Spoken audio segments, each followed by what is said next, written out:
Om Shanti. Good morning. साकार मुरली 18 मई 2021। बाबा का मीठा मीठा लेटर हम मीठे मीठे बच्चों के मीठे मंथन के लिए। मंथन शुरू करने से पहले पवित्रता के सागर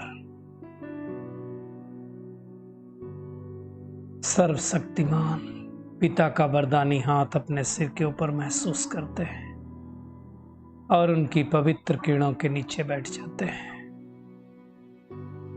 महसूस करें, मैं पवित्र आत्मा हूं, पवित्रता के सागर की संतान हूं। आज बाबा ने कहा, मीठे बच्चे, कालों का काल बाबा आया है। क्यों उनको कालों का काल बोला जाता है? महाकाल कहते हैं ना। महाकाल का मतलब होता है वो जब आता है सृष्टि पर एक दो करके नहीं लेके जाता है। एक बात। दूसरी बात क्या है? वो इस काल को परिवर्तित कर देता है। जो दुख का काल चल रहा है ना, तमो प्रधानता का काल चल रहा है ना, उस पर हम आत्माओं को जीत पहनाता है। तो बाबा कहते तुम्हें काल पर जीत प्राप्त कराने मन मना भव के मंत्र से ही तुम काल पर जीत पहनेंगे। जितना हम बाबा को याद करेंगे उतना काल पर जीत पहनने का मतलब क्या? हमारी मृत्यु नहीं होगी? नहीं, उसका मतलब है कि हम सतयुग में जाएंगे, त्रेता युग में जाएंगे, जहां पर अकाले मृत्यु नहीं होती। इसलिए कहा कालों पर जीत प्राप्त करानी। प्रश्न में पूछा बाबा ने, रूहानी बाप,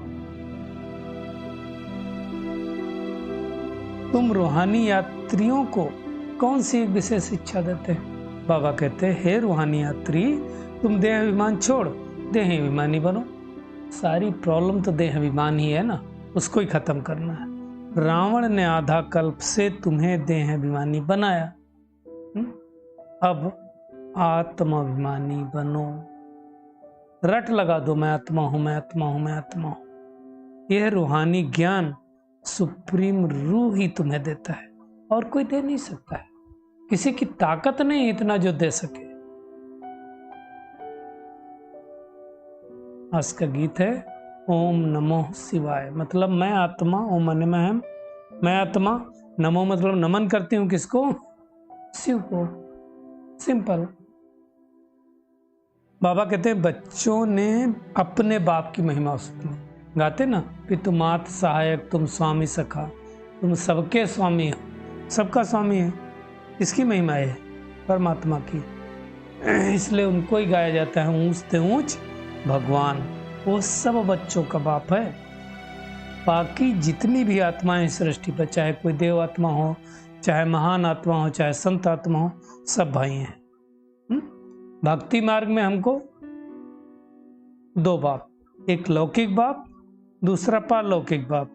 ज्ञान मार्ग में तीन बाप, एक लौकिक बाप जिसने जन्म दिया शरीर को, दूसरा लौकिक बाप ब्रह्मा बाबा, और तीसरा पारलौकिक बाप शिव बाबा है। और बेहद का बाप शिव बाबा है। उनसे एक बार ही बेहद का वर्षा इस संगम युग पर मिलता है। उनका नाम तो है ही शिव। अब जैसे शिव हमने कहा तो बुद्धि कहाँ गई? परमधाम में चली गई बुद्धि।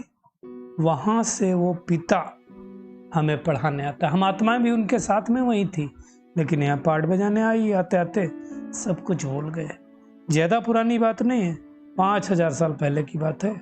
वही परमात्मा हमारा सर्व का सदगति करने वाला है। कहाँ आते हैं? भारतवर्ष में आते हैं, क्योंकि उनका बर्थ प्लेस भी भारत है और वहीं उनकी शिव जयंती भी मनाते हैं। ये सब समझने की बात है। इसलिए उस पिता परमात्मा को ही पतित पावन, लिबरेटर, गाइड, दुख हरता, सुख करता कहा जाता है। दुख धाम है ना अभी भारत में, सुख धाम था। बाबा आकर के फिर से दुख धाम को बदलकर सुख धाम बनाते हैं। अब सारे देवी देवताएं जो थे सतयुग में, वो धर्म भ्रष्ट, कर्म भ्रष्ट हो गए, है ना। अब देवता तो कहला नहीं सकते, तो क्या कहलाते हैं? हिंदू। अब परमात्मा कल्प के संगम युग पर आकर के फिर से हमें पावन बनाता है और पावन दुनिया का मालिक बनाता है। हालांकि पावन सन्यासी भी रहते हैं, परंतु नई दुनिया में थोड़ी जाएंगे। उनको बाबा का ज्ञान थोड़ी है। ये जो ज्ञान है इसको कहा जाता है स्पिरिचुअल नॉलेज। ये कौन देता है? सुप्रीम रूह अर्थात परमात्मा ही ये ज्ञान देते हैं, वही पतित पावन है। बाकी शास्त्रों में तो भक्ति मार्ग की बात है, ज्ञान थोड़ी है। इसीलिए बाबा कहता है यज्ञ तप तीर्थ आदि करते करते तुम नीचे आए, उनसे मैं तुमको नहीं मिलता हूं, है ना। 5000 साल पहले की बात है, तब एक धर्म, एक राज, एक कुल, एक भाषा थी। फिर दुनिया वाले क्या सोचते हैं? कृष्ण रचयिता है। अब कृष्ण क्या है? दैवी गुणों वाला मनुष्य है, तो कैसे रचना रच सकता है? रचने वाला तो बाबा है। तो बाबा कहते हैं मैं तुम्हारा बेहद का बाप हूँ और बेहद का वर्षा देता हूँ। हद की वर्षा थोड़ी बाबा कोई एक आध जन्म देता है, पूरे 21 जन्मों के लिए सूर्यवंशी चंद्रवंशी की वर्षा देते हैं। और उसके लिए सबसे पहले हमें ब्राह्मण बनाते हैं। और ब्राह्मण क्या है? चोटी। तो हमारा रूहानी बाप आप समान बनाता है। बाबा कहते हैं तुम सोचो सतयुग में कितने हेल्दी वेल्दी हैप्पी थे, कभी बीमार नहीं होते थे, एक खांसी भी नहीं आएगी, है ना। तो अब वो बाबा हमको कालों पर जीत पहनाने के लिए आया है। अब जब धर्म की अतिग्लानि होती तब आता है बाबा, है ना। कब धर्म की ग्लानि होती है? जब कहते हैं परमात्मा सर्वव्यापी है, कुत्ते में है, बिल्ली में है, तो उस समय विनाश काले विपरीत बुद्धि कहा जाता है। बाबा कहते हैं विनाश तो होना नहीं है। गीता में लिखा है यादव कौरव पांडव क्या करते भाई? लड़ गए। राज्य किसको मिला? पांडवों को, क्योंकि प्रीत बुद्धि थी ना। तो बाबा कहते मैं आकर के तुमको शूद्र से ब्राह्मण बनाता हूँ और ब्राह्मण बन करके फरिश्ता सो देवता बनाता हूँ। मैक्सिमम 84 जन्म, मिनिमम 1 जन्म लेना ही है ना। इसका मतलब हम आवागमन से नहीं छूट सकते, मोक्ष नहीं प्राप्त कर सकते।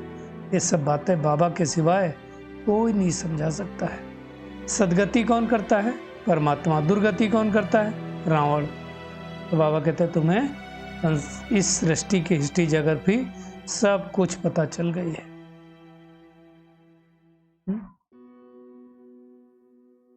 क्रिश्चियन डिनास्टी कितने दिन चली? बाबा कहते हैं देखो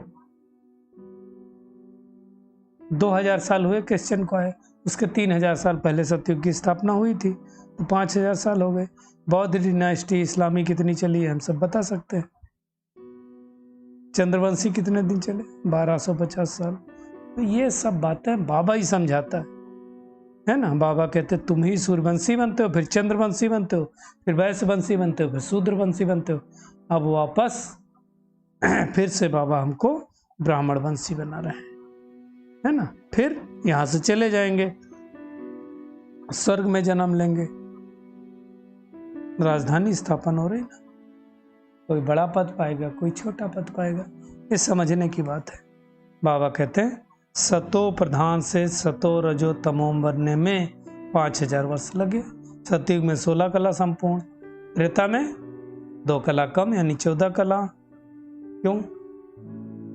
सोने में चांदी की अलाई पड़ी, खाद पड़ी, कापर में और अलाई पड़ी, 8 कलाएं हुई। कलयुग में शुरू में तो 4 कलाएं थी, बाद में वो भी चली गई, है ना। ये सब बातें रूहानी बाप हम रूहानी बच्चों को समझाते हैं, दुनिया में थोड़ी कोई समझा सकता। हम बाबा कहते तुम जानते हो हम आत्माओं ने 84 जन्म लेकर के 84 शरीर भिन्न भिन्न लेकर के पाठ बजाए। कोई पहली बार हम शरीर थोड़ी छोड़ेंगे और लेंगे, इसलिए आसान है, मुश्किल नहीं है। सतयुग में राम राज्य और कलयुग में रावण राज्य, क्योंकि हम देह अभिमानी बन गए, ना आत्मा को जानते ना परमात्मा को जानते हैं, है ना। तो जब ऐसा जड़ जड़ी भूत हो जाता है पूरा सृष्टि का झाड़, तब परमात्मा इस सृष्टि पर आते हैं और नया झाड़ लगाते हैं। कैसे लगाते हैं? परमात्मा है तो बीज रूप, है ना, तो वो हम सबको ज्ञान देते हैं। कहते हैं आत्मा भी स्टार है, भ्रकुटी के बीच चमकता है, उनको तुम इन नेत्रों से नहीं दे सकते हो, परमात्मा भी है। ये सारी बातें बाबा ही हमको पढ़ाते हैं। दुनिया में कोई पढ़ा नहीं सकता, किसी को मालूम ही नहीं। हम बच्चों को वो स्वर्ग के लायक बनाते हैं। जो बच्चे पत्थर बुद्धि हो गए उनको पारस बुद्धि बनाते हैं। बाबा कहता है मैं बच्चों तुम्हारे लिए सौगात लेकर आया हूँ। क्या सौगात लेकर के आया है? स्वर्ग लेकर के आया है, हेवन लेकर के आया है। हेवन का मालिक बनाता है मुझे। बाबा कहते हैं वास्तव में मेरे तो सारी दुनिया बच्चे हैं, लेकिन तुम प्रजापिता ब्रह्मा के बच्चे हो। जो कल पहले वर्षा लिए थे वही बच्चे फिर से आके लगेंगे। मुख्य बात बाबा कहते हैं तुम मुझे याद करो तो तुम्हारे सारे विकर्म नष्ट हो जाएंगे। ये नॉलेज स्पिरिचुअल फादर के अलावा कोई दे ही नहीं सकता, किसी को पता ही नहीं है। तो बाबा कहते हैं देह अभिमान को छोड़कर देही अभिमानी बनो। मुख्य बात यह है। तो आज सारा दिन क्या करेंगे? एक तो रूहानी यात्रा करेंगे और दूसरों को करवाएंगे, है ना? नशे में रहना है कि हमने 84 का पार्ट बजाया हुआ है, अब बाबा आया हुआ है, फिर से हमें तमो प्रधान से सतो प्रधान बनाने, काल पर जीत पहनाने। सतयुग में कोई अकाले मृत्यु नहीं होती है। तो बाबा ने जो शिक्षाएं दी हैं उन पर ध्यान देना है, आत्मा समझ के परमात्मा के ज्ञान को धारण करना है। जितना जितना हम आत्माभिमानी बनने का पुरुषार्थ करेंगे उतना उतना श्रेष्ठ होते जाएंगे। आज का बाबा का वरदान है आवाज से परे की स्थिति में स्थित हो, सर्व गुणों का अनुभव करने वाले मास्टर बीज रूप हो। बाबा कहते हैं जैसे बीज में सारा वृक्ष समाया हुआ होता है, वैसे ही आवाज परे की स्थिति में संगम युग के सर्व विशेष गुण अनुभव में आते हैं। मास्टर बीज रूप बनना अर्थात सिर्फ शांति नहीं, लेकिन शांति के साथ साथ ज्ञान, अतीन्द्रिय सुख, प्रेम, आनंद, शक्ति आदि आदि सर्व मुख्य गुणों का अनुभव करना। एक आम का बीज बो, कितने आम लगेंगे, कैसे आम लगेंगे, दिखता नहीं, लेकिन उसके अंदर सब समाया होता है। तो वैसे परमात्मा बीज में पूरा सृष्टि का कैसा झाड़ होगा, सब समाया हुआ है। तो मास्टर बीज रूप बनना है। बाबा कहते हैं ये अनुभव सिर्फ स्वयं को नहीं होता, लेकिन अन्य आत्माओं को भी उनके चेहरे से सर्व गुणों का अनुभव कराती है। एक गुण में सर्व गुण समाये हुए हैं। तो ऐसा हमको मास्टर बीज रूप बनना है। स्लोगन है अच्छाई धारण करो, लेकिन अच्छाई में प्रभावित नहीं हो जाओ। कई बार क्या होता है हम अच्छाई धारण कर लेते हैं, अब क्या हो गया, अच्छाई तो बहुत धारण कर ली, अब प्रभावित हो गए, हम बहुत अच्छे हैं, हम बहुत अच्छे हैं, हम बहुत अच्छे। खुद की अच्छाई से भी नहीं प्रभावित होना, दूसरे की भी अच्छाई से नहीं प्रभावित होना, लेकिन सीखना है। फिर मातेश्वरी जी ने कुछ अनमोल महावाक्य उच्चारे, जिसका साथी है भगवान उनको क्या रोकेगा आंधी और तूफान। ये गीत क्या सिद्ध करता है कि आत्मा अलग और परमात्मा अलग है, सर्वव्यापी फिर नहीं हो सकता है ना। अगर परमात्मा सर्वव्यापी होता तो हाजिर होते हुए सृष्टि पर आज जितना दुख है क्यों होता। एक अदृश्य वायरस से हम नहीं जीत पा रहे हैं, कब जीत पाएंगे जब अदृश्य परमात्मा का साथ रखेंगे।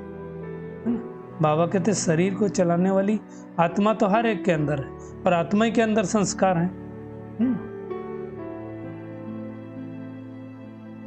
अब परमात्मा तो अंदर हो नहीं सकता ना, तो विचार करना चाहिए हमको कि परमात्मा का साथ क्यों लिया, क्योंकि उनके साथ के द्वारा हम आंधी और तूफानों से विजय प्राप्त कर लेंगे। बाबा कहते इस सृष्टि पर आत्मा परमात्मा दोनों का खेल चल रहा है। वैसे तो प्रकृति भी उसमें शामिल है। ये खेल हर 5000 साल बाद रिपीट होता है। चलिए परमात्मा किरणों के नीचे बैठ जाते हैं और महसूस करें मैं पद्मा पदम भाग्यशाली आत्मा हूँ। स्वयं परमात्मा मुझे काल पर जीत पहनाने आए हैं। अर्थात मैं आत्मा जब सतयुगी सृष्टि में जाऊंगी तो वहाँ कभी अकाले मृत्यु नहीं होगी। वाह मेरा भाग्य, वाह। परमात्मा हमें हेल्थ, वेल्थ, हैप्पीनेस सब कुछ दे रहे हैं, अर्थात सतयुगी दुनिया का मालिक बना रहे हैं। अब हमें आवाज से परे की स्थिति में स्थित हो जाना है। बाबा से सर्व गुणों का अनुभव करना है। एकदम बीज रूप अवस्था में स्थित होना है। मेरा साथी भगवान है, मुझे क्या आंधी तूफान रोकेगा।